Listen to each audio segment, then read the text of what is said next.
When you hear the word narcissist, what comes to mind? Maybe someone obsessed with their appearance, a manipulative partner, or a social media influencer who just can't stop posting selfies? But narcissism isn't just about vanity, it's deeper, and understanding it might help us recognize the complex personalities we interact with, or even the traits within ourselves. Let's dive into the psychology of narcissism. Narcissism gets its name from the Greek myth of Narcissus, a handsome young man who fell in love with his own reflection. In psychology, narcissism is more than self-love. It refers to a personality trait, and sometimes a personality disorder, involving grandiosity, a constant need for admiration, and a lack of empathy for others. But not all narcissism is extreme. It exists on a spectrum. There are two main types of narcissism. Grandiose narcissism is what most people picture: arrogance, attention-seeking, dominance, and charm. These individuals crave power, recognition, and control. Vulnerable narcissism is more subtle.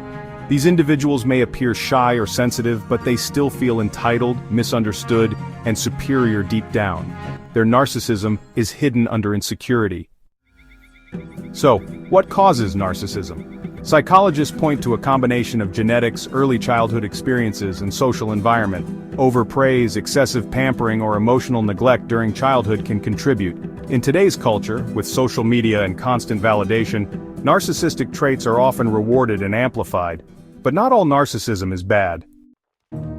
Harmful narcissism can lead to significant issues in relationships, work, and overall mental health. However, it's important to note that treatment is available. Therapy, particularly cognitive behavioral therapy, can help individuals recognize and change narcissistic behaviors. Support from loved ones and a commitment to personal growth are also crucial components of recovery. Believe it or not, a healthy dose of narcissism can be helpful. It's linked to leadership, ambition, and confidence. But when it becomes excessive, when self-worth depends entirely on external validation, that's when problems arise. Relationships suffer, empathy fades, and toxic behaviors like manipulation and entitlement take over. At the extreme end of the spectrum is narcissistic personality disorder, a clinically diagnosed condition. People with NPD often struggle with long-term relationships, feel intense shame when criticized, and may react with rage or deep insecurity. NPD is rare, affecting about 1% of the population, but narcissistic traits, much more common. Narcissism, especially in its unhealthy forms, can be treated.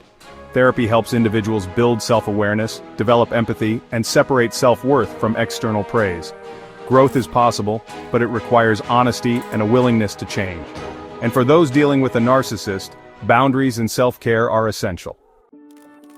Narcissism isn't just about selfies and ego. It's a complex personality trait rooted in deep psychological patterns.